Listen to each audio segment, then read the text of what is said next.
나는 너를 애굽 땅 종되었던 집에서 인도하여 낸 네 하나님 여호와니라. 너는 나 외에는 다른 신들을 내게 두지 말라. 너를 위하여 새긴 우상을 만들지 말고 또 위로 하늘에 있는 것이나 아래로 땅에 있는 것이나 땅 아래 물속에 있는 것에 어떤 형상도 만들지 말며 그것들에게 절하지 말며 그것들을 섬기지 말라. 나 네 하나님 여호와는 질투하는 하나님인즉 나를 미워하는 자의 죄를 갚되 아버지로부터 아들에게로 3, 4대까지 이르게 하거니와 나를 사랑하고 내 계명을 지키는 자에게는 1000대까지 은혜를 베푸느니라. 아멘.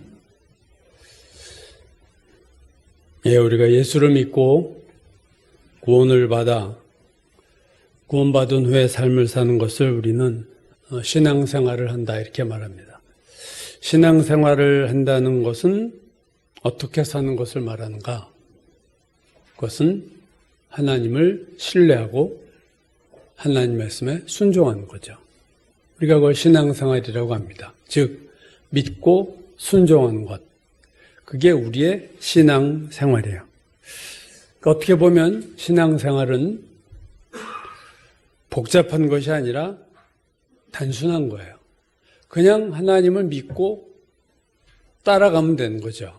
그게 특별한 지식이 세상적인 무슨 어떤 조건이 필요한 게 아니라 그가 배웠든 못 배웠든 가난하든 부자든 아무 상관없이 누구나 신앙생활을 할 수 있는 거죠. 그래서 믿고 순종하면 되는데 누구나 다 할 것 같은데 그러나 실제로 보면 하나님을 믿고 하나님께 순종하는 것이 그렇게 쉽지가 않습니다. 우리가 항상 하나님을 신뢰하고 항상 하나님의 명령을 순종하면 복을 받는다는 것을 머리로는 알면서도 실제로는 그렇게 살아내지를 잘 못하는 거예요. 왜 그럴까? 성경을 보면 이스라엘 백성은 하나님을 잘 믿지 못했어요. 하나님께 잘 순종하지도 못했습니다. 그들은 하나님을 믿고 순종하기보다는 하나님께 원망하고 불평하며 불순종하는 삶을 살았습니다. 좋은 일이 생겼을 때는 잠깐 환호하다가 조금 어려워지면 다시 하나님 원망하고 그 반복되는 삶을 살았죠. 고린도전서 10장 1절 이하를 보면 출애굽한 이스라엘 백성에 대해서 이렇게 말해요. 형제들아 나는 너희가 알지 못하기를 원하지 아니하노니 우리 조상들이 다 구름 아래 있고 바다 가운데 지나며 모세에게 속하여 다 구름과 바다에서 세례를 받고 홍해를 건너면서 세례를 받고 다 같은 신령한 음식을 먹고 다 같은 신령한 음료를 마셨으니 이는 그들을 따르는 신령한 반석으로부터 마셨음에 그 반석은 곧 그리스도시라.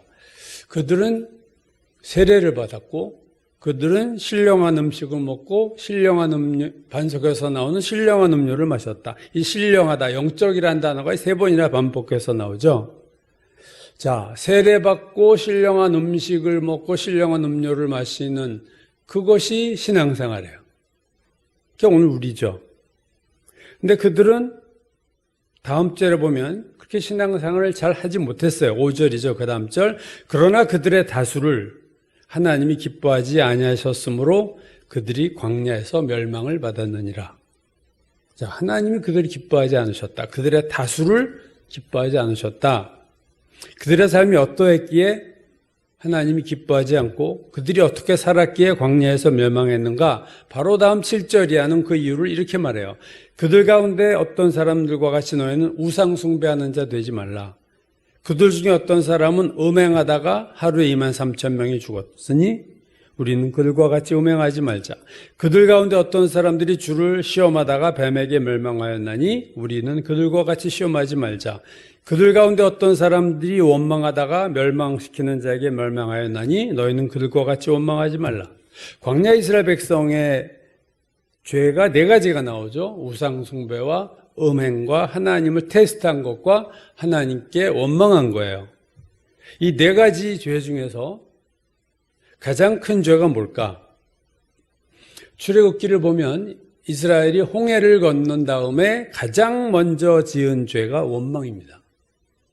애굽을 떠난 지 한 달 보름 만에 그들이 광야에서 먹을 것이 부족하고 잘 먹지 못하자 원망을 하기 시작하죠. 이스라엘이 광야에서 가장 많이 지은 죄가 원망입니다. 구약 성경에서 원망이란 단어가 출애굽 과정에서 3분의 2가 나와요. 그러니까 주로 이스라엘이 어디서 원망을 많이 했느냐? 광야에서 원망을 많이 했다는 거죠. 그래서 죄의 횟수로 보면 이스라엘이 가장 많이 범한 죄는 원망입니다. 그러나 죄의 질로 볼 때, 죄의 양이 아니라 죄의 질로 볼 때 이스라엘이 지금 가장 심각한 죄는 우상숭배입니다. 출애굽기 32장을 보면 모세가 시내산의 꼭대기에 올라가죠. 하나님께 그 돌판을 받으려고 올라갔을 때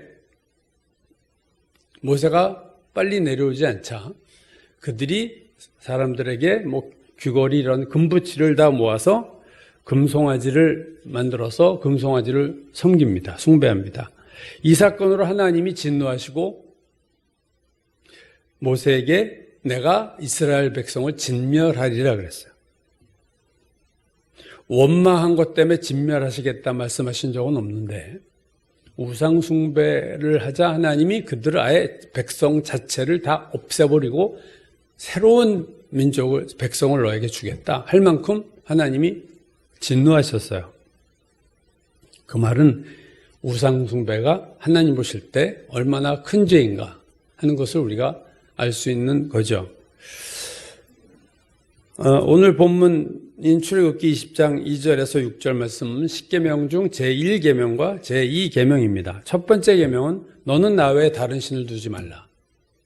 두 번째 계명은 우상을 새기거나 우상의 형상을 만들지 말고 그것에게 절하거나 그것들을 섬기지 말라.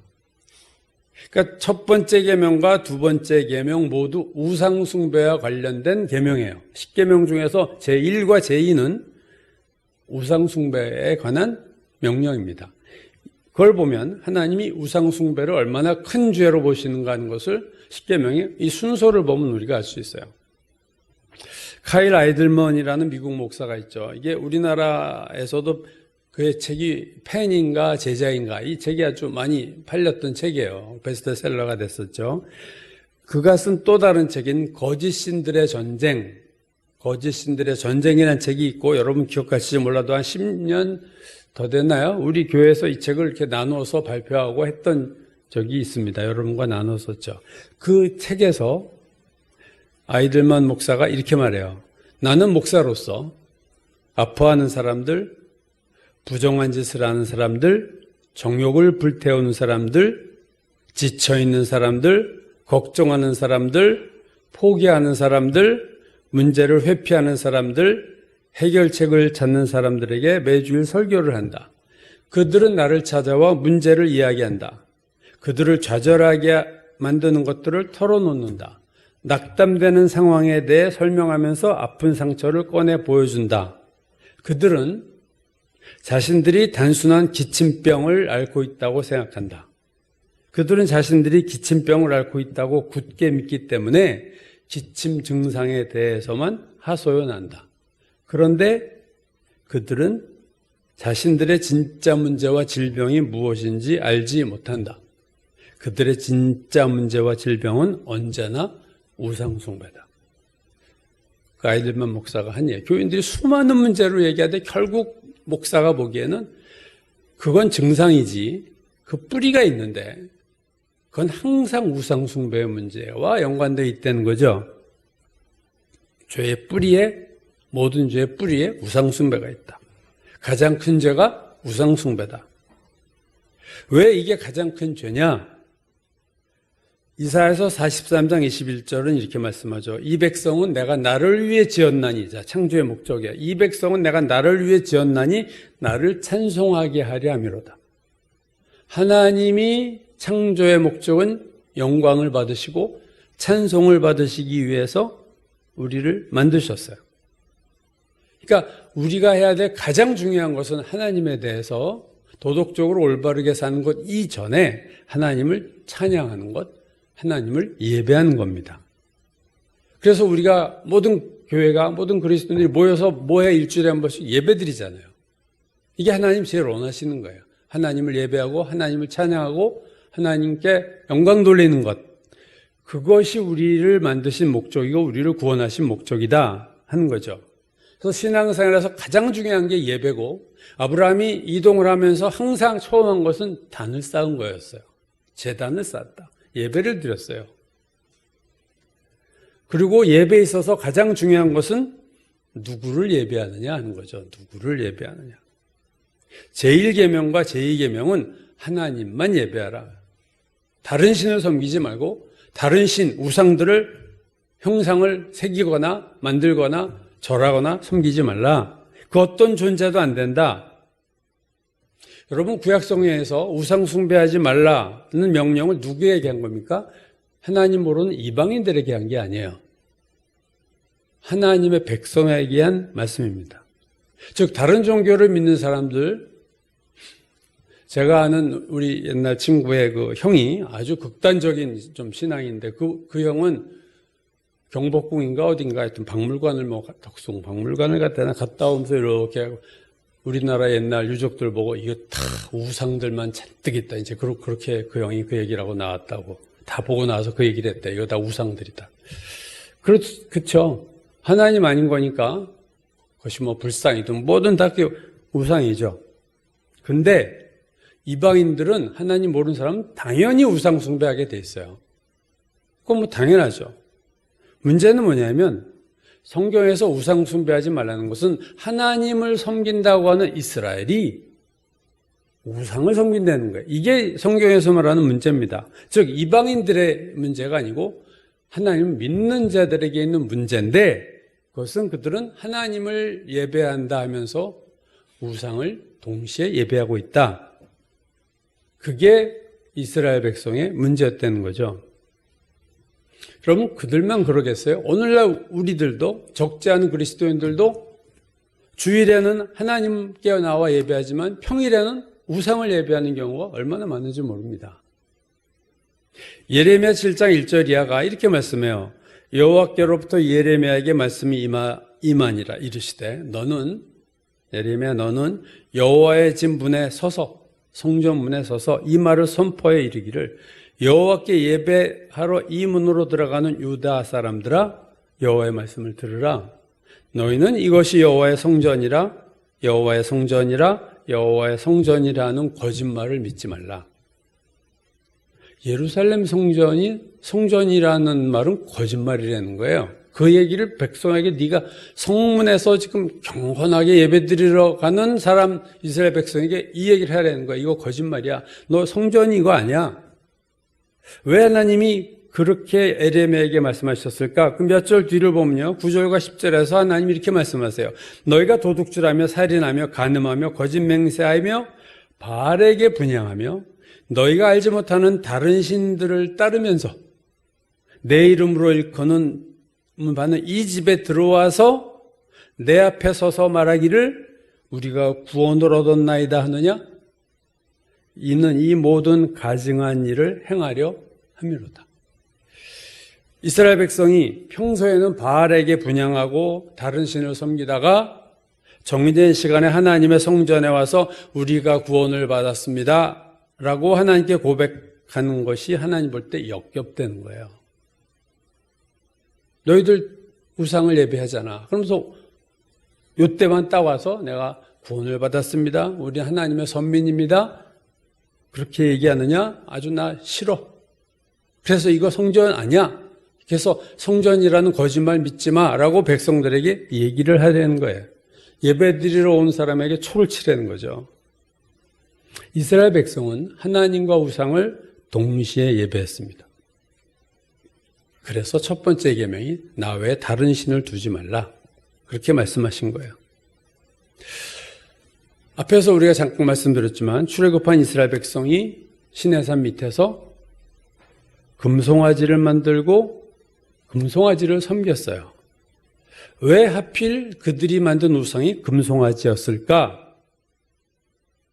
이스라엘 백성이 430년 동안 애굽에서 노예로 살았을 때 그 고센 지방에서 살았죠. 그러니까 요셉을 통해서 이제 이주를 해가지고 70명이 야곱의 자손들이 12지파가 12자녀가 다 이주해서 고센에서 살았고요. 고센 지방 바로 아래에 유명한 도시가 있죠. 멤피스라고 하는 도시가 있고 출애굽 당시 이집트의 수도였고 그 멤피스가 섬기는 숭배하는 신이 황소와 송아지예요. 한번 다음 그림 좀 보시면 프랑스 루브르 박물관에 있는 고대 이집트의 멤피스에서 나온 송아지상입니다. 저런 걸 만든 거죠. 광야에서 이스라엘이 만들었던 게 그들이 애굽에서 보았던, 즉 이스라엘 백성이 시내산에서 금송아지를 만들었다는 것은 이미 그들이 이집트에서 애굽에서 금송아지 숭배를 배운 거예요.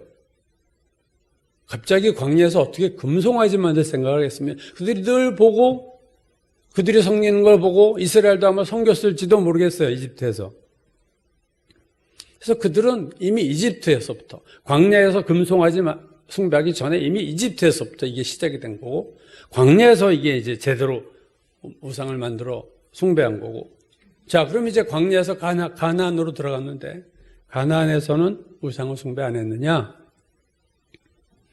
여호수아서의 마지막 장이죠. 23장, 23장은요. 이 두 장에 걸쳐서 이제 늙은 여호수아가 죽기 전에 이스라엘 백성에게 일종의 마지막으로 하는 유언과 같은 말씀입니다. 23장 6절, 7절 보시면 그러므로 너희는 모세의 율법책에 기록된 것을 크게 힘써 다 지켜 행하라. 그것을 떠나 우로나 좌로나 치우치지 말라. 너희 중에 남아있는 이 민족들 중에 들어가지 말라. 그들의 신들의 이름을 부르지 말라. 그것들을 가리켜 맹세하지 말라. 또 그것을 섬겨서 그것들에게 절하지 말라. 이 여호수아의 유언의 핵심은 두 개예요. 하나는 하나님 말씀을 전심으로 지켜라와 또 다른 하나는 우상을 숭배하지 말아라. 같은 23장 16절에서 이렇게 경고를 합니다. 여호수아가 만일 너희가 너희 하나님 여호와께서 너희에게 명령하신 언약을 범하고 가서 다른 신들을 섬겨 그들에게 절하면 다른 신들에게를 섬기고 그들을 신들을 예배하고 절하면 여호와의 진노가 너에게 미치리니 너에게 주신 아름다운 땅에서 가나안 땅에서 너희가 속히 멸망하리라. 금방 멸망할 거야. 속히 멸망해. 뭐하면요? 다른 신들에게 절하면. 그러면서 23절에서 이런 말을 해요. 그러면 이제 너희 중에 있는 이방신들을 치워버리고 너희의 마음을 이스라엘의 하나님 여호와께로 향하라. 이 말은 되게 의미 있는 게 너희 중에 있는 이방신들을 치워라. 이 말은 이미 이방신들이 있었던 거예요.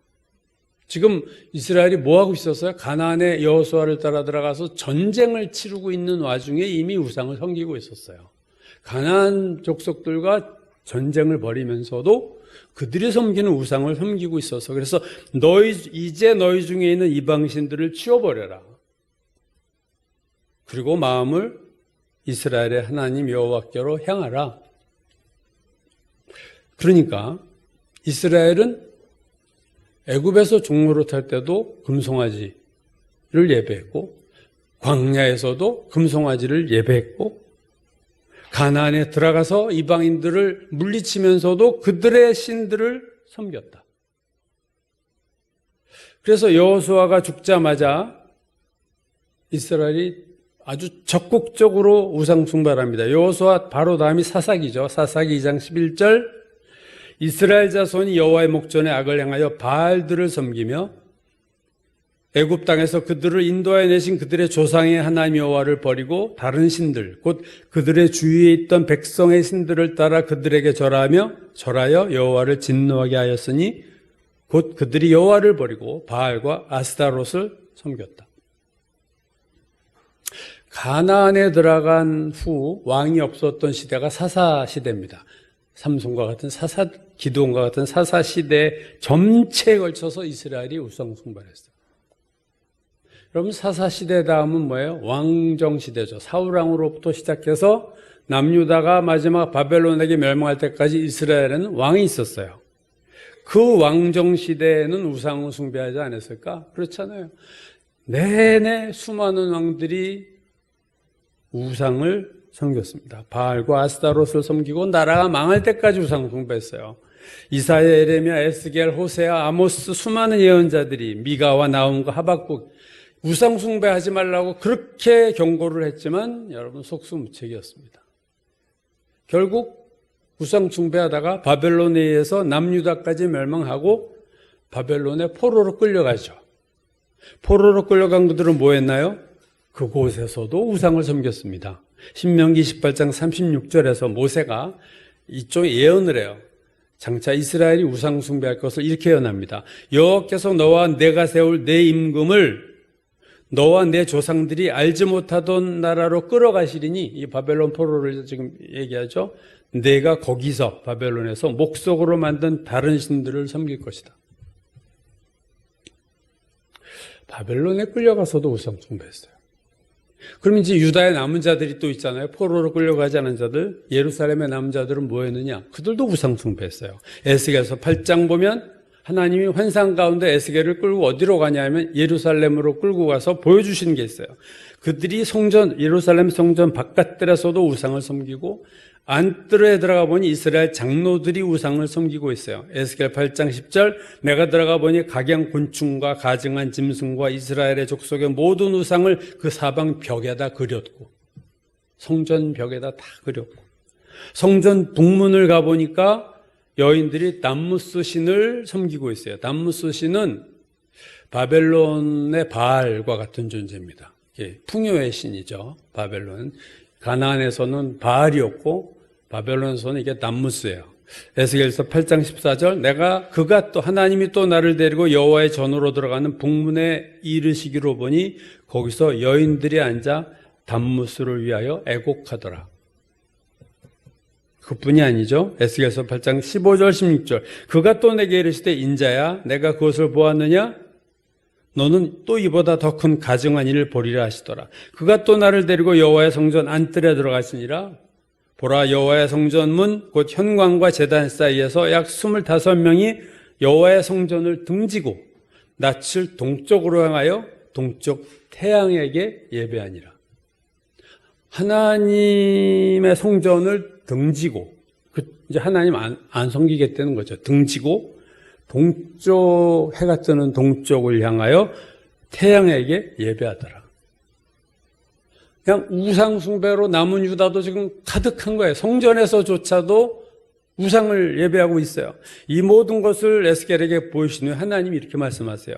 인자야 내가 보았느냐? 유다 족속이 여기에서 행한 가증한 일을 적다 하겠느냐? 그러므로 나도 분노로 갚아 불쌍히 여기지 아니하며 긍휼을 베풀지도 아니하리니 그들이 큰 소리로 내 귀에 부르짖을지라도 내가 듣지 아니하리라. 여러분 이스라엘 백성이 애굽에서 종로로 살 때도 애굽의 신을 섬겼고 광야에서 금송아지 신을 섬겼고 가나안에 들어가서는 가나안의 신들을 섬겼어요. 왕이 세웠어도 계속 우상을 섬겼어요. 바알과 아스타로 섬겼어요. 그러다 심판받아 멸망받아 바벨론에 끌려갔더니 거기서도 우상을 섬기고 이스라엘의 유다의 남은 자들도 우상을 숭배했어요. 한마디로 말하면 이스라엘은 이스라엘 역사 전체에 걸쳐서 끊임없이 우상 숭배를 했습니다. 이스라엘의 역사는 한마디로 우상 숭배의 역사예요, 여러분. 어떻게 하나님의 백성이, 선택한 백성이 전 그 이스라엘 역사 전체에 걸쳐서 이렇게 우상 숭배를 끊임없이 했을까? 이방인이야 당연히 우상숭 바알을 섬기고 그게 뭐 그들이 하나님 모르니까. 그런데 문제는 하나님이 선택하고 하나님을 스스로 섬긴다 하면서 성전을 드나드는 이스라엘이 계속해서 우상을 섬겼다. 이게 이스라엘의 역사예요, 여러분. 이스라엘 역사를 어떤 관점에서 보냐에 따라 역사가 달라지겠지만 오늘 제가 보는 건 우상숭배의 관점에서 보면 이스라엘은 역사 전체 우상을 섬겼던 나라입니다. 여러분 우상숭배는 이스라엘에만 일어나는 일일까? 과거 좀 우매하던 고대에 살던 이스라엘 사람들만 우상숭배했던 없던가? 지금 첨단 과학이 발달한 AI 시대에는 우상이 없을까? 여러분 그렇게 생각하시나요? 우상이 무언가? 우상의 정의. 우상이란 뭘 말하는 걸까? 하는 거죠. 소명이란 The Call이란 책으로 유명한 오스 기니스, 제가 아주 좋아하는 분 중에 하나인데, 오스 기니스가 우리나라 번역이 안 된 책이 있어요. 하나님 외에 다른 신은 없다. No God but God. 그 책에서 오스 기니스가 이렇게 말합니다. 우상이란 하나님 대신 하나님 노릇하는 그 무엇. 하나님은 아닌데 하나님 대신 하나님 노릇하는 그것. 그건 무엇이든지 우상이다. 우상 숭배는 오스기니스가 말합니다. 하나님을 드러나게 부정하는 건 아니에요.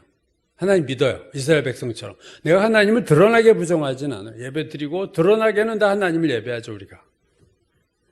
근데 우상 숭배는 어떤 것에 대한 지나친 집착의 형태로 나타난다. 어떤 것에 내가 지나치게 집착을 해요. 그것이 물질이든, 그것이 재산이든, 그것이 사람이든, 어떤 내가 맡은 역할이든, 어떤 활동이든, 나의 어떤 소원이든, 나의 사상이든.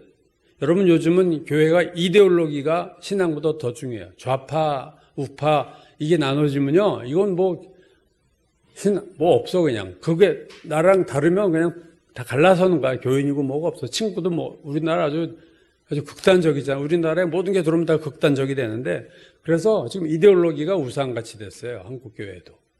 그래서 이데올로기가 다르면 얘기도 안 하고 그 교회 출석도 안 하고. 그러니까 지나친 집착, 그것이 이데올로기든 나의 소원이든 내가 즐거워하는 것, 내가 지나치게 거기에 집착하고 있다. 가족이 우상이 될 수도 있고, 내가 하는 일이나 직장도 지나치게 집착하는 것은 우상이 될 수 있다. 오스게니스가 또 이렇게 말합니다. 돈이나 즐거움이나 유명해지는 것이나 권력이나 지위 등은 모두 잠재적인 우상들이다. 잠재적 우상이에요. 근데 그 잠재적 우상이 이제 우상이 언제 되느냐? 그것들에 충성하기 위해서 우리가 하나님을 불순종할 때 그것들은 우리의 우상이 된다. 돈이 우상이 이루어져, 우리나라에서. 성공도 내 인생의 목표도 우상이 될 수 있고, 가족이나 자녀도 우상 후보예요. 세상 즐거움도 우상이 될 가능성이 매우 높습니다. 여러분, 우상은요, 종교적인 색채를 띠지 않아요. 도덕과도 상관이 없어요. 우상이 도덕적으로 나쁜 게 아닙니다. 자녀가 나빠요? 근데 자녀가 우상이 돼요. 우상은 도덕과 무관하고 종교와 무관해요. 오히려 우상이 좋은 것들 중에 많아요. 뭐 우리 인생의 목표, 이게 뭘 나빠요? 좋은 거죠. 근데 그게 우상이 되거든요. 성공이나 행복이 우상이 되거든요. 우상은 하나님의 모조품이에요. 근데 모조품인데 내가 하나님 없어도 이것만 있으면 내 인생이 행복해 라고 하는 것. 나 하나님 없어도 나 이것만 있으면 내 인생 no problem, 아무 문제 없어. 여러분 그런 게 있나요? 여러분에게? 그럼 그게 우상이에요. 난 이것만 있으면 내 인생 끝. 예배 드리고 교회 나가는 건 덤이야. 난 이것만 있으면 돼. 여러분 오늘날 우상이 없나요? 그 시대보다, 이스라엘 시대보다 더 많아졌어요. 더 다양해졌어요.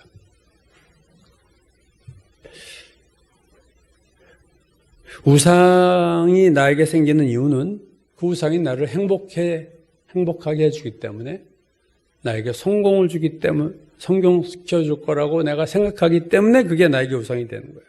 이스라엘이 하나님을 믿는다 하면서도 왜 동시에 우상을 예배했느냐? 왜 우상을 숭배했느냐? 그거는 우상이 자신들의 세상적인 욕망과 소원을 들어줄 것이라고 생각했기 때문이에요. 바알이나 아세라 목상은 전부 풍요와 관련된 신입니다. 농사와 관련된 신이에요. 그 가나안에 들어가서 농사를 지어야 되는데 목축을 하던 그들이 광야에서 농사를 지어야 되는데 그들이 이미 농사짓던 농사꾼들 이방인들이 다 바알 숭배하고 아세라 목상을 숭배하니까 나도 농사 잘 돼야 돼. 그러면 하나님보다 이쪽이 더 나을 것 같아. 그래서 우상을 숭배한 거예요.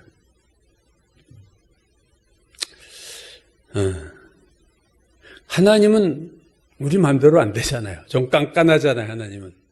근데 우상은 이건 뭐 힘들지 않아 별로. 섬기는 게 별로 힘들지 않아요, 우상. 그러니까 우상을 숭배하는 이유는요, 사실은 나를 위한 거예요. 그 우상이 나를 위하지 않는데 내가 그걸 우상으로 섬길 리가 있나요? 그게 나한테 도움을 주니까 내가 나의 우상이 되는 거죠. 우리가 앞에서 보았듯이 이스라엘이 공식적으로 처음 섬긴 우상은 금송아지였어요. 광야에서. 금송아지가 첫 번째 우상입니다. 근데 금송아지를 그들이 만든 시점을 주목해 볼 필요가 있습니다. 그들이 언제 우상을 만들었나요? 광야에서. 언제 금송아지를 만들었나요? 모세가 보이지 않을 때. 모세가 산에 올라가서 오랫동안 나오지 않았어. 즉 눈에 보이는 무어가 없어지면, 하나님이 내 눈앞에서 보여지고 잡히지가 않으면 우리는 우상으로 가게 되어 있습니다. 근데 하나님 우리 눈에 팍팍 드러나지 않잖아요. 내 눈에 확 보이지 않잖아요. 근데 우상은요, 확실하게 보이잖아요. 눈에 보이잖아요. 모세가 산에 올라가서 내려오는 것이 더딤을 보고 그들이 우리 우상 만들자 해서 만든 게 금송아지였어요. 보여야 사람은 이렇게 안심합니다. 보이는 것에게 내가 절하는 것이 훨씬 내 마음에 심리적으로 편안함을 줘요. 보이지 않는 하나님 어디 계시는 모르겠고, 모세까지 없어졌어. 불안해. 그래서 금송아지 만들자.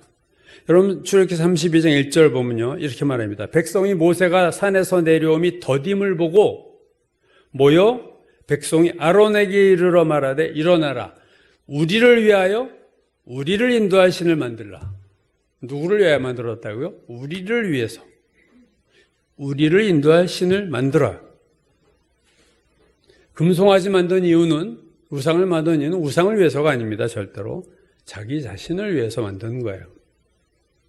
그러므로 사실 진짜 우상은 금송아지가 아니라 자기 자신이에요. 나를 위해서 우상을 예배하는 거죠. 인간이 섬기는 모든 우상의 공통점은 그 우상들이 인간을 위해서 뭔가를 기여하고 공헌한다는 겁니다. 그러므로 진짜 우상은 돈도 아니고 내가 절하는 돌이나 나무도 아니고 진짜 우상은 사실은 납니다. 전에 한번 말씀드린 적이 있는 것 같은데, 유명한 대학 중에 하나죠. 미국의 뉴욕 대학, NYU라고 그래요. NYU 대학의 종교학과가 아닙니다. 정식 심리학과의 교수인 폴 비츠라는 교수가 쓴 유명한 책을 제가 한번 소개해드린 적이 있어요. 한번 화면을 좀 보시죠. 저 책인데요. 제목이 뭐냐면, 이게 명문대학의 정식 교수고 아주 뛰어난 교수가 쓴 책인데, 그게 뭐라면 종교로서의 심리학이다. 즉 심리학은 종교다. 근데 밑에다가 부제목을 썼죠. 뭐라고 썼어요? 흰 글씨로 자기 예배, 자기 숭배의 컬트 종교다. 심리학은 셀프 월십, 나를 월십은 예배라는 뜻 안에 우리가 자기를 예배하는 컬트, 어떤 작은 종교를 뜻하죠. 그게 바로 사이콜로지, 심리학이다. 심리학은 하나의 종교다. 즉 심리학은 나를 예배하는 종교다. 여러분 심리학에서 한 게 뭐예요? 여러분 시중에 심리학책 보세요. 너 괜찮은 사람이야? 아주 긍정적인 자아상을 자꾸 주고 자기를 높이고 네가 최고야. 네가 하고 싶은 대로 살아. 그게 잘 팔리고 있어요. 위로를 주고 나에게 소망을 주고 그래 나 매일 별 볼 일 없는 줄 알았는데 너 최고야. 너는 대단한 존재야. 자기를 자꾸 월십을 해요. 셀프를 월십해요. 그래서 심리학 이론들이 자기 숭배하는 종교와 같다는 거예요. 그걸 남이 얘기했으면 비판하죠. 정식 심리학 교수고 이 사람 정년한 다음에도 명예교수로 계속 강의를 할 만큼 그 NYU에서 인정받았던 교수입니다. 그 교수가 쓴, 전문가가 쓴 자기가 여태까지 공부했던 심리학을 저렇게 정의하고 있다는 게 참 놀랍죠. 결국은 뭐냐? 셀프 월십이에요, 여러분. 자기를 예배하는 거예요, 자기. 내가 나를 예배하는 거예요.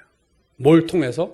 나무를 통해서, 돌을 통해서, 돈을 통해서, 지위를 통해서, 성공을 통해서, 행복을 통해서 셀프 월십입니다. 나를 예배하는 거예요. 하나님이 그들을 신의 산까지 인도하셨는데 왜 그들이 갑자기 금송아지를 만들고 그 난리를 쳤느냐? 산 아래에서 이스라엘 백성이 금송아지를 한참 만들고 섬기고 있을 때 산 위에서 하나님 모세에게 이렇게 말씀하셨어요. 모세야, 지금 산 아래에서 내 백성이 내가 그들에게 명령한 길을 속히 떠나 자기를 위하여 송아지를 부어 만들고 그것을 예배하고 그것에 제물을 드리며 이렇게 말한다. 이스라엘아, 이는 너희를 애굽 땅에서 인도해낸 너희 신이라. 하나님 볼 때 얼마나 이 억장이 무너지는 말이에요. 너희를 인도해낸 것이 하나님이 아니라 금송아지라는 거지. 지금 그러고 있다, 너희 백성이. 근데 뭐라고 했어요? 내가 그들에게 명령한 길을 속히 떠났다. 하나님의 명령을 떠나서. 여러분, 하나님과 우상의 차이점이 뭡니까? 하나님 우리에게 명령을 하세요. 근데 우상은요, 명령하지 않습니다, 우리에게. 하나님 우리를 변화시키려고 우리 삶에 개입하고 간섭하시는데 우상은요, 우리에게 아무런 변화를 요구하지 않아요, 여러분. 그냥 우상은 열심히만 섬기면 되는 거예요. 지성이면 감천인 거지, 우상은. 정화수 떠다 놓고 새벽마다 할머니 옛날에 매일 이렇게 빌고 지성이면 감천이에요. 그 비는 그 존재가 뭔지 모르지만 그 존재가 그 할머니에게 뭘 변화를 요구하나요? 요구하지 않아요. 그냥 열심히만 섬기면 되는 거예요. 절을 1000번만 하면 되는 거예요. 1000번. 무릎이 까지고 피가 나도 1000번만 절하면 그거 이상 요구하는 게 없어요, 우상은. 그게 다야. 너 이렇게 변해야 돼. 너 왜 그렇게 사니? 아무에게 그런 지적을 우상은 안 합니다. 그러니까 얼마나 우상이 편해요. 그냥 열심히만 하면 되니까. 근데 하나님은요. 우리 마음대로 하나님 어떻게 하다 오락오락 하시나요? 아니잖아요. 우리가 명령을 따라야 돼요. 힘들어. 하나님은. 근데 우상은 이거 뭐 한번 좀 열심히 하는 거야. 뭐 그거야 못하겠어. 한번 제단 쌓고 절하고 열심히. 여러분, 엘리베이터 스위치는 누가 누르든 열리잖아요, 엘리베이터가. 우상은요, 자기에게 절하는 자가 누군가 상관없어. 자기에게 절만 하면 되는 거야. 그러면 오케이. 하나님은요, 아무나 누른다고 열려요? 믿음으로 구하지 않으면 뭐가 되는 일이 없잖아요, 하나님은. 얼마나 까다로워요, 하나님이, 섬기기가. 그러니까 우상이 너무 편한 거야. 나를 위한 걸 주겠다고 그러고, 바알이, 아세라 목상이 그냥 섬기기만 하면 농사 잘 되고 내가 가을에 추수를 풍성하게 한다고 하니까 하나님은 이걸 지켜라, 저걸 지켜라, 10개 계명도 모자라서 또 세부 조항, 헌법 밑에 법률 조항이 있듯이 수많은 율법 조항을 주셔서 그것 쫓아가려면 정말 너무 힘든데 우상은 너무 편한 거예요. 거기다 나를 세상적으로 성공시켜준대. 오케이. 우리는 하나님이 우리의 인생에 개입해서 그냥 우리를 축복하시면 좋은데 일거수일투족을 간섭하시잖아요. 너 이렇게 살면 안 돼. 너 이렇게 해야 돼. 때로는 고난도 주시고 어려움도 주시고 너무 섬기기 힘든데 우상은 안 그러거든요. 그래서 우상 숭배하는 자들은 우상에게 이렇게 요구하는 거예요. 내가 당신에게 정성을 다 바칠 테니까 당신은 내 삶에 간섭하지 말고 다만 내가 잘 되게만 해줘. 그럼 내가 얼마나든지 절할 수 있고 많은 거 바칠 수 있어. 결국 우상 숭배는요, 나를 숭배하는 것과 동의어입니다. 같은 말이에요. 우상 예배는 나를 예배하는 거예요. 진짜 우상은 나예요. 내가 마음대로 살고 싶은 거예요. 내가 신처럼 되고 싶은 거예요. 나를 높이고 싶은 거예요. 그게 목적이에요. 그래서 돈도 필요하고 지위도 필요하고 좋은 직장도 필요하고 성공이 필요한 거예요. 우상 숭배하는 이유는 우상을 위해서가 아니라 나를 위해서예요. 그러나 반면 하나님을 예배하는 거는요, 하나님 1순위가 돼야 되는 거예요. 그게 우리는 싫은 거예요. 인간의 본성 중에.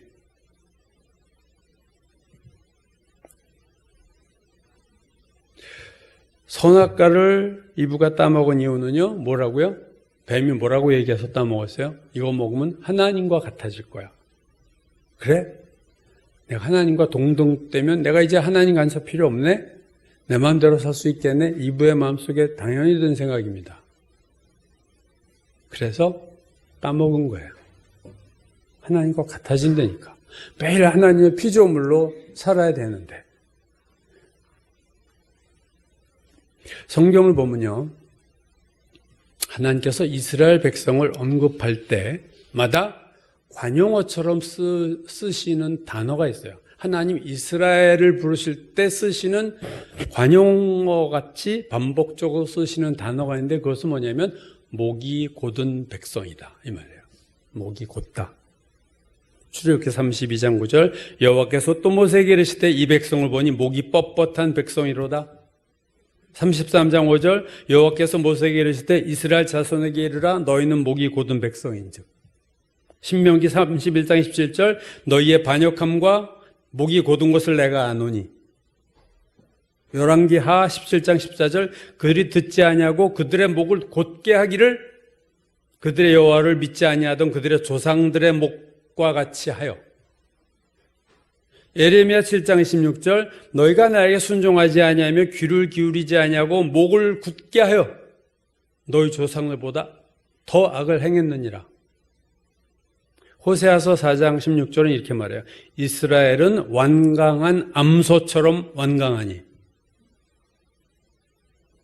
여러분 이스라엘이 시내산에서 금송아지를 예배했다는 것은 의미가 있어요. 그 소가 금송아지, 소가 목이 곧을 때가 있잖아요. 왜? 언제? 주인이 끄는데 목에 힘을 줍니다. 소가 목이 곧은 거죠. 그럼 송아지. 언제 소의 목이 곧아지나요? 가기 싫을 때, 주인이 끄는 대로 가기 싫을 때 버티잖아요. 강아지들도 이렇게 끌다 보면 자기가 이쪽으로 왔는데 주인이 이렇게 하면 이게 버티죠. 목에 힘을 줍니다. 그게 목이 곧은 거예요. 그러니까 목이 곧다는 것은, 목이 뻣뻣하다는 것은 반항하고 저항하고 버티는 거죠. 하나님의 인도하심에 대해서 내가 싫은 거예요. 그래서 목이 곧아져요. 그게 이스라엘 백성을 부르는 관용적인 표현입니다. 하나님 보실 때 이스라엘이 소가 목이 곧은 것처럼 하나님의 명령 듣기 싫어서 아니 나 그렇게 살기 싫어요 하나님. 딱 목에 힘을 주는 거지. 그게 이스라엘 백성이 그렇게 살았어요. 그래서 자기들에게 아무런 명령을 하지 않는 우상이 좋은 거예요. 우상에게로 가는 거예요. 우상은 나에게 그런 소리 안 하니까. 목을 버틸 이유가 없지, 우상은. 그냥 정성만 다하면 오케이야. 내가 어제 무슨 간음을 했는지 묻지를 않아요, 우상은. 그냥 열심히야, 오케이. 그게 악인이어도 좋고 선해도 좋고 살인, 강도, 강간 상관없어. 무슨 짓을 하든 열심히 하면 되는 거죠. 이런 편한 신이 어디 있어? 이스라엘이 그런 신을 섬긴 거예요. 오늘날의 우리는 어떤가? 나는 우상이 전혀 없이 하나님만 예배하는가? 아니면 이스라엘 백성처럼 주일은 하나님을 예배하고 평일에는 내 우상을 숭배하며 나를 예배하며 그렇게 살지 않은가? 나는 이스라엘 백성처럼 목이 곧은 자가 아닌가? 하나님 명령, 하나님 이거 싫어요. 나 이렇게 살래요. 이렇게 힘을 주고 가는 거지. 목이 곧아져가지고 목에 힘을 팍 줘가지고. 그레고리 빌이라는 달라스에 있는 리포먼드 신학교의 신약 각 교수가 있습니다. 이 사람이 책을 여러 권 썼는데 그중에 얼마 전에 제가 흥미로운 책을 발견했어요. 그 책 제목이요. 영어로 이거예요. We become what we worship. 그 말은 뭐냐? 우리가 예배하는 것을 우리는 담는다. 우리가 예배하는 what we worship 것을 we become. 우리가 예배하는 것처럼 우리가 된다는 거예요. 그게 책 제목입니다. 유명한 신학자의 책 제목 중에 참 재밌어요. 우리가 예배하는 것을 과 같아진다. 우리가 예배하는 것을 닮아간다. 그러면서 이 그레고리 빌이라는 교수가 이렇게 얘기해요. 구약 성경에서 감각기관을 언급할 때 예를 들면 눈이 안 보이거나 귀가 안 들린다. 그 감각기관이죠. 눈과 귀가 감각기관 아니에요. 그래서 구약 성경에서 감각기관을 말할 때는 일반적인 죄를 얘기할 때가 아니라 예외 없이 한 종류의 특정한 죄를 얘기할 때 감각기관을 사용하는데 그게 바로 우상숭배라는 거예요. 그 감각, 눈이 어두워진다, 귀가 잘 안 들린다 이런 말을 할 때는 항상 그 죄의 내용이 뭐냐? 우상숭배라는 거예요. 그리고 우상숭배하는 자들은 우상과 같아진다. 우상을 닮아간다라고 얘기하고 있습니다. 예를 들면 이사야서 42장 17절, 18절 보면요. 조각한 우상을 의지하며 부어 만든 우상을 향하여 너희는 우리의 신이라 하는 자는 크게 수치를 당하리라. 너희 못 듣는 자들아 들으라. 너희 맹인들아 밝히보라. 자, 못 듣는 자, 맹인, 감각에 대한 얘기를 할 때 지금 뭐예요? 우상을 숭배하는 너희들. 이렇게 얘기한다는 거죠. 이사야서 44장 17절 그 나머지로 신상, 그 자기의 우상을 만들고 그 앞에 엎드려 경배하며 그것에 기도하여 이르기를 너는 나의 신이니 나를 구원하라 한도다. 그들이 알지도 못하고 깨닫지도 못함은 그들의 눈이 가려서 보지 못하며 그들이 마음이 어두워져 깨닫지 못함이니라. 우상 숭배자들은 눈과 귀가 먼저라는 거예요. 우상 숭배자들은 영의 눈이 어두워지고 영의 귀가 들리지 않고 마음의 감각이 없어진다는 거예요. 왜요? 그 이유를 시편 115편 4절 이하가 이렇게 말합니다. 그들의 우상들은 은과 금이요 사람이 손으로 만든 것이라. 우상은 입이 있어도 말하지 못하며 눈이 있어도 보지 못하며 귀가 있어도 듣지 못하며 코가 있어도 냄새 맡지 못하며 손이 있어도 만지지 못하며 발이 있어도 걷지 못하며 목구멍이 있어도 작은 소리조차 내지 못하니라. 뭐가요? 우상이. 우상을 만드는 자들과 그것들을 우상을 의지하는 자들이 다 그와 같으리라. 무슨 말이에요? 우상과 같으리라. 우상처럼 눈이 있어도 보지 못하고 귀가 있어도 듣지 못해. 우상처럼. 우상을 숭배하다 보면 우상 숭배하는 자들도 감각기관이 우상은 있을 거 다 있잖아요. 눈, 코, 귀 다 있지만 그게 듣지도 못하고 보지도 못하는 사람 우상 숭배하다 보면 그 사람도 눈이 어두워지고 그 사람도 귀가 못 듣고 하나님의 성 못 듣고 영의 눈이 닫히고 똑같아진다는 거예요. 시편 135편 15절이야. 열국의 우상은 은금이요 사람의 손으로 만든 것이라. 입이 있어도 말하지 못하며 눈이 있어도 보지 못하며 귀가 있어도 듣지 못하며 그들의 입에는 아무 호흡도 없나니 그것을 만든 자와 우상을 만든 자와 그것을 의지하는 자가 다 그것과 같으리로다. 아니 무서운 말이에요, 여러분. 우상을 예배하는 자들은 우상처럼 우리가 눈이 있고 귀가 있어 다 보고 듣는 것 같지만 사실상은 보지도 못하고 듣지도 못하는 거예요. 우상을 예배하는 자는 우상과 똑같아지는 거예요. 우상이 눈이 있지만 우상의 눈이 보지 못하는 것처럼 우상을 예배하는 자도 눈이 있지만 보지 못해요. 예수를 믿어도 우상을 예배하는 자들은 우상을 숭배하는 자들은 우상처럼 영의 눈이 어두워지고 영의 귀가 가리지 않아서 오랜 신앙생활을 해도 영적으로 소경이요 영적으로 귀머거리가 된다는 거예요. 이건 무서운 말입니다. 우리가 나 주일 예배 지켜 이렇다고 끝이 아니에요. 내가 평일날 우상을 숭배하고 우상을 예배하고 살면 우리의 영의 눈과 영의 귀가 닫혀서 하나님의 성 못 듣고 하나님이 나에게 말씀하시는 것들을 보지 못한다는 거죠. 우상을 예배하면 우상을 닮아가고 하나님을 예배하고 주님을 예배하면 주님을 닮아갑니다, 여러분. 우리는 섬기는 것을 닮아가게 돼 있어요. 그렇지 않습니까? 그래서 우리가 주님을 제대로 섬기면 주님처럼 변해요. 근데 내가 주일날만 일주일에 하루고 6일 동안 우상을 예배하고 살면 어떤 영향이 더 크겠어요? 우상의 영향이 더 크잖아요. 삶에서 수많은 우상들을 내가 한둘이 아니야 우상이 나는 막 대여섯 개 우상 가지고 살면요. 예수 믿어도 영의 눈이 어두워지고 영의 귀가 닫힙니다. 그리고 우리가 섬기는 우상은 나에게 너무 소중한 것들이에요, 주변에. 그렇지 않아요? 여러분이 우리 주변의 우상이 얼마나 우리에게 소중한 거예요? 나의 성공과 나의 행복과 나의 직장과 나의 자녀와 나의 가족과 이것처럼 소중한 것이 인생에 없는데 그게 뭐 세상에선 그걸 위해서 산다는 게 뭐가 나쁜 거예요?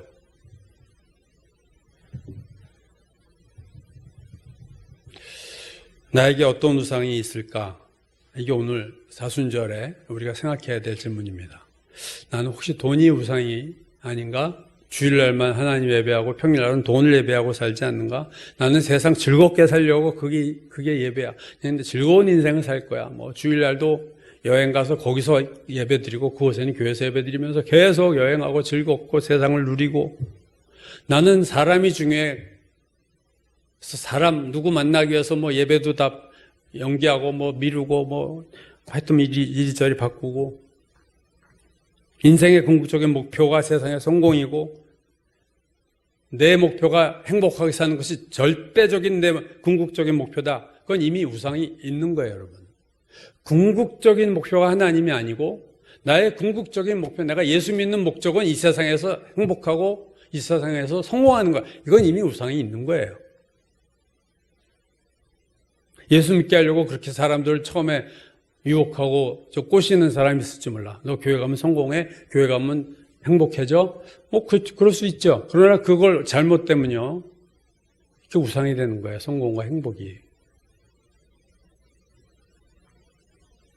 신앙생활은 앞서 말씀드렸지만 되게 간단한 거예요. 하나님을 믿고 하나님께 순종하는 거예요. 믿고 믿음과 순종해요. 이 단순한 걸 우리가 왜 못하느냐? 내가 우상을 예배하기 때문에 그렇습니다. 내가 우상이 있기에 나는 목이 곧은 백성이 되는 거예요. 하나님 명령 싫은 거예요, 자꾸.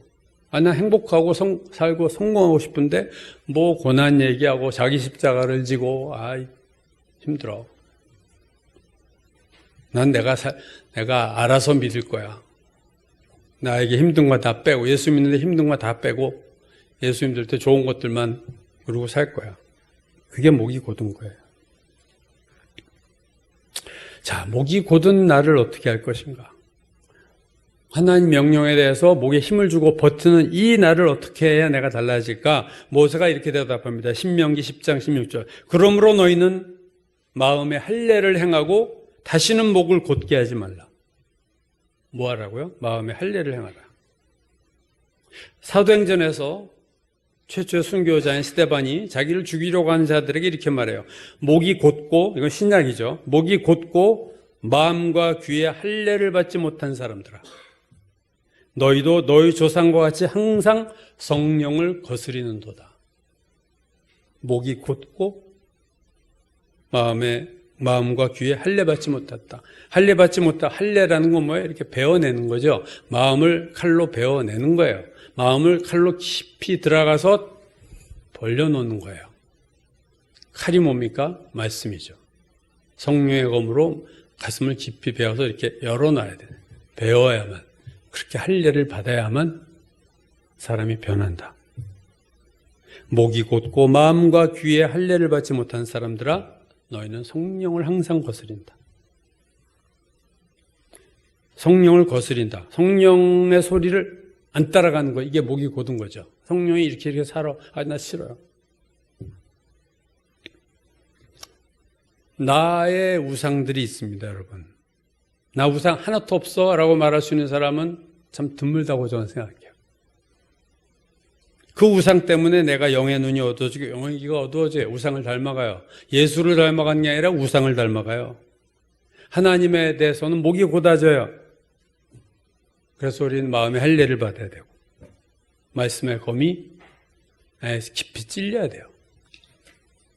내 속에 깊은 죄들이 드러나고 나에게 우상이 있음을 알고 깊은 회개를 하고 그 우상을 버려야 됩니다. 여러분, 구약시대 왕들의 종교개혁은 다 뭐예요? 우상을 다 폐기하는 거였어요. 히스기야도 그랬고 요시야도 그랬고 우상을 다 모아다가 완전히 폐기하는 거죠. 그게 영적 대부흥이 그렇게 시작이 됩니다. 여호수아가 마지막 유언하던 아까 24장 15절에서 유명한 말을 하죠. 만일 여호와를 섬기는 것이 너에게 좋지 않게 보이거든 너희 조상들이 강 저쪽에서 섬기던 신들, 저쪽에 조상들이 강 저쪽에 섬기던 신이 뭐예요? 금송아지. 또는 너희가 거주하는 땅에는 아모리족 속의 신들이든지 바알이든지 아세라든지 너희는 섬길 자를 오늘 택하라. 오직 나와 내 집은 여호와를 섬기겠노라. 결국 싸움은요, 내가 누구를 예배하느냐의 싸움입니다. 그게 신앙의 가장 본질이에요. 난 정말 하나님을 예배하냐? 아니면 우상을 예배하느냐? 나를 예배하고 나를 높이고 교회에서도 그래서 나를 높여주기를 원하느냐? 그 싸움이에요. 하나님을 예배할 때는 나를 신경 쓰지 않는 거예요, 사실은요. 근데 나를 예배하면요, 내가 되게 중요한 거예요, 내가. 여러분, 우리가 사순절을 보내고 있습니다. 십자가의 고난을 당하시고 부활하신 주님을 묵상하는 기간인데 엠마오로 가던 두 제자는요, 눈이 가려워졌다, 성경이 말했어요. 마음에 더디 있는 자들이다, 주님 그렇게 말씀하셨어요. 그러나 그들이 부활의 주님과 동행하면서 주님의 말씀을 듣다가 영의 귀가 열려 마음이 뜨거워지죠. 또 예수께서 떡을 떼어주실 때 주님과 교제하면서 그들의 영의 눈이 열려 부활의 주님을 알아보기 시작합니다.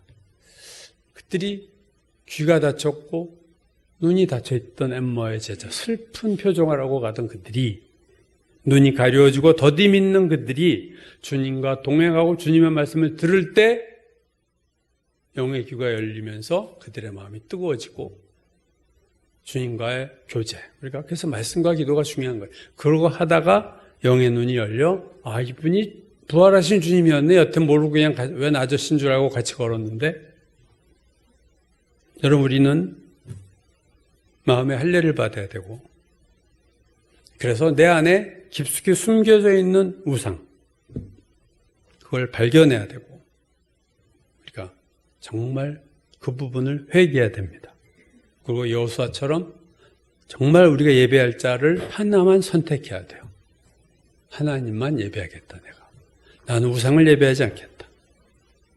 그러한 결단이 이 사순절 이 기간에 저와 여러분에게 있기를 주의 이름으로 축원합니다.